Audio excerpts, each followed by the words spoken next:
am speaking to you from my isolation room. Yes, after the first day of classes were finished, I was notified that I was exposed to somebody the previous week who tested positive for COVID. And what I thought was a very mild cold actually turned out to be a positive COVID test. So I'm here in my home, isolating in the spare bedroom.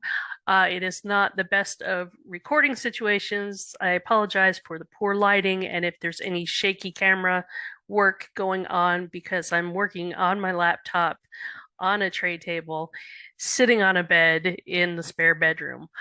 So bear with any kind of weird technical stuff as I talk through the material that we are going to be coming into contact with this week. So this week we are focusing on rhetoric, what it is, things like the rhetorical situation, rhetorical appeals, and I'm actually going to introduce your first paper that's due in a couple of weeks, the rhetorical analysis essay. So chances are pretty good that at some point in your educational journey, you were asked to write an analysis. An analysis is a detailed exploration of the elements or parts of something that, and most of us at some point had to write some kind of literary analysis for our high school English classes, where we may have picked apart a story or a play or maybe even a poem and analyzed the various parts, talking about things like theme, setting, plot, character, imagery, all of those literary devices that writers use to have a certain effect. So the rhetorical analysis, which is what this first paper is, it's a little bit different. Yes, you're analyzing something that you've read or watched, but the parts that you're analyzing are different than those things you may have explored in a literary analysis. If you've already gone through the instructional resources for this week, week 2, you'll remember that rhetoric is the art of speaking or writing effectively. You've also learned about the rhetorical situation, and those are the elements that are specific to a given moment of communication via writing or speaking. These things include the text, right? I'll put that in quotation marks, the text, because it's not always alphabetic text. It can be visual text, right? The text is one piece, which is the piece that the author or the writer or the speaker is communicating. Then we have the author, it's themselves, right? The audience, the purpose, which is the reason why the author is motivated to communicate in the first place. And then we have what we call context, which includes such things as time, place, culture, the surroundings at the moment of that given communication. So another thing that you may have learned about are the rhetorical appeals. We have logos, which is the use of logic by using facts and figures, that kind of thing. Ethos, which is the appeal to credibility, and pathos, which is the appeal to the emotions. But I want to take a moment to introduce a fourth rhetorical appeal that isn't often talked about because it can be difficult to understand. Kairos, which is yet another Greek term. These are all Greek terms. Kairos has to do with the timeliness of the message. I think timeliness is easier to understand, but it can often be a nebulous thing to pin down, which is why many English classes will opt out of talking about it. It's easier to understand by providing an example. Kairos, which let's see where I lost my place. Kairos is related to the context of the rhetorical situation that I mentioned earlier. So if you think back to January 6, 2021, Inauguration Day, the outgoing president, President Trump, took advantage of a variety of things in that specific rhetorical situation. The timeliness of that situation and all of those things surrounding that moment, he took advantage of to make a speech that had a very specific audience in mind for a very specific purpose. And the rest, as we say, is history. So that is Kairos in a nutshell. I think that example helps you to understand that there is kind of this urgency and that when you seize the moment, that timeliness can be something very valuable to analyze in a given text. It's not always easy to analyze, and sometimes you can't really analyze it. You can't really pin it down, and that's fine. So that's an optional aspect of the rhetorical appeals that you can take a look into if you feel up to the challenge. So in your rhetorical analysis paper, you're going to be analyzing or exploring the various parts of the rhetorical situation and those rhetorical appeals that are used in your chosen text. You don't need to go into a deep dive of every aspect of rhetoric in your paper, but you should be able to say something about the text. So, what do I mean about saying something? Well, when we set out to write, we're addressing our own rhetorical situations too, right? That means that we have something to say and we have a reason to say it. So it's your job to figure out what you want to say about that text, about your chosen text. And this is something that you'll develop into your thesis statement, which we know is the main idea of your paper. So I want to take a minute and I'm actually going to share the course page. I need to get my share screen thingy up. Here we are. So here we are. Let's scroll up. My mouse is a little funky too with this laptop. So we have the week 2 overview again. We have the introductory information as well as the readings and videos that I would like you to watch. And then the assignment, we have the Rhetorical Analysis Essay 1 overview. I'm going to open that page. So this explains a little bit more about the essay. You'll be working on this for a few weeks, and you have several assignments, smaller assignments, that are attached to this bigger assignment. So the prompt here is to write an essay in which you analyze a written or visual text of your choice. The final essay will be 1,000 to 1,250 words, which turns out to be about 4 or 5 double-spaced pages, and it should be written and formatted in MLA style.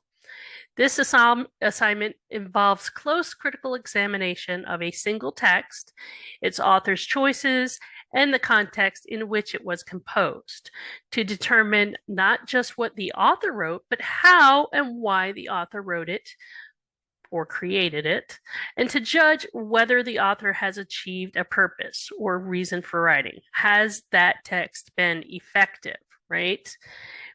Again, I'll go back to my example of former President Trump on January 6, 2021. His speech had a particular effect on a particular audience, right? A successful analysis pulls apart a text, it explains how it works, and makes an original claim about it, and supports the claim with specific details. So I have for you a list of several different things that you could choose to analyze. It does not have to be an alphabetic text. Of course, you're free to choose an essay or an article. You could look at a website, a public service campaign, or you could go a little bit more multimedia, multimodal, and take a look at a speech. It could be a written or spoken speech. Such things as TED Talks can be really helpful. An advertisement, either in print or video, again, is something that appeals to many students, and maybe you've done an assignment like that before. A public service campaign, I think I said that before, pamphlet, any kind of visual or textual multimedia, multimodal type of thing is acceptable. So if you aren't sure if your choice is suitable, then please check with me and I'll give you a thumbs up if it's okay. So to prepare to write your analysis, you, of course, are going to read or view your text actively several times and be taking notes on it. This is what we call close reading, and it's a valuable skill to have as a student. So if you're looking at a Super Bowl advertisement, you want to make sure that you are watching it several times and you pick up on things that you may miss the first time. The use of music, the use of the visuals, as well as any words that are spoken, any text that you might see projected on the screen, the use of color imagery, that type of stuff. Really read into the visuals as well as any audio that you might hear. For an essay or an article, you're going to do a little bit more of your literary analysis. You will look for evidence of the rhetorical appeals. You will consider who the possible audience might be, that kind of thing. So the body of your essay is where you're going to develop support for your judgment with evidence from the text. So I want to have some specific examples. This is really important if you are doing some kind of multimodal thing like a commercial or a TED Talk. You want to think about things that go beyond the traditional print text, right? So for the assignment, for this essay, you'll briefly summarize the speaker's text, right? You're going to talk a little bit about the thing, then examine how well the speaker or the creator achieves their purpose by analyzing the success of their rhetorical appeals. So in a 4 to 5 page papers, you will use evidence from the text to describe how and why the speaker employs various rhetorical techniques. But you should also include things like who the author is, right? Perhaps they have some possible biases, what their purpose is, what they're trying to achieve with that text. Who is the target audience for that text? Do you think you are part of that target audience? Perhaps you are. Context, again, what are some of those influencing factors surrounding the event of the text? This is where you can also talk about Kairos if you want to. Where and when was the text written? Was it something that was created a long time ago, or is it current? Overall tone of the text, does it change? Is the speaker imploring you to do something? Is it humorous? Of course, the genre is also something that you should be thinking about. Is it written? Is it satire, humor? Is it a speech, educational, what have you, right? And then think about the strategies that the author is using. What choices do they make to have a desired effect on a specific audience? See, the genre and the strategies of the author are intimately connected to who the audience is on the receiving end. I think that's very important. You have to think about audience. Otherwise, you're only doing a partial job. And then, of course, you want to talk about the effectiveness of the message. Was the message rhetorically effective? Does it move you? Does the text convincingly get you to think critically or differently about the topic or subject matter? The audience for your paper, of course, will be your classmates and me, your instructor, and any other people who may have the opportunity to read the text. Excuse me. So for this class, I want you to get out of the habit of just writing for your instructor, right? You have a wider audience than that.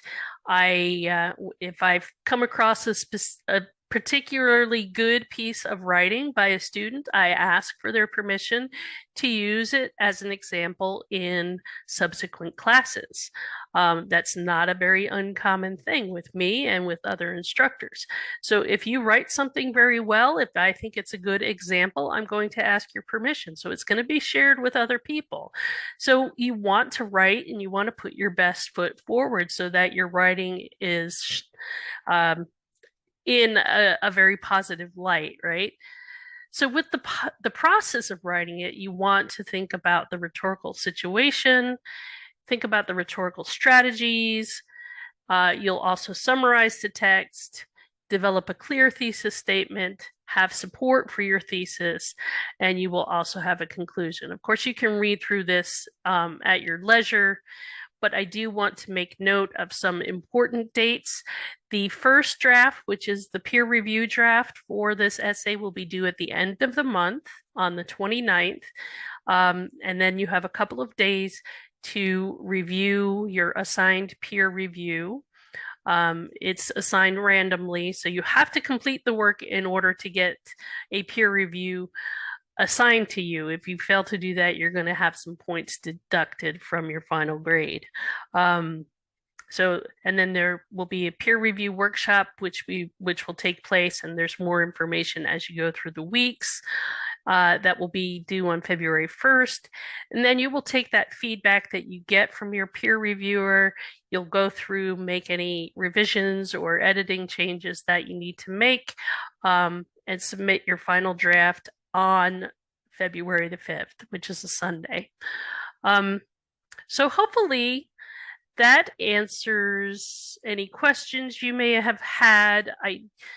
I just wanted to give you a heads up so you know what is coming, because these all unlock as the weeks come to you. Let me go back into week 2.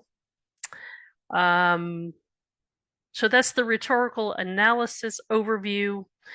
And the week 2 overview, I don't know if I'm going to record that because we do have the What is Rhetoric video from Crash Course, and I think that is sufficient to do to get started with the rest of the information that you have to do for this week.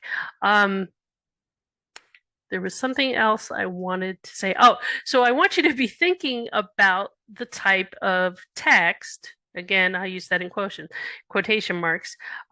Whether you want to do an advertisement or review an article or take a look at a TED Talk or a speech or something like that. It's whatever you choose to analyze is up to you, but this is the assignment, the type of essay that I would like to see from you later on in the month.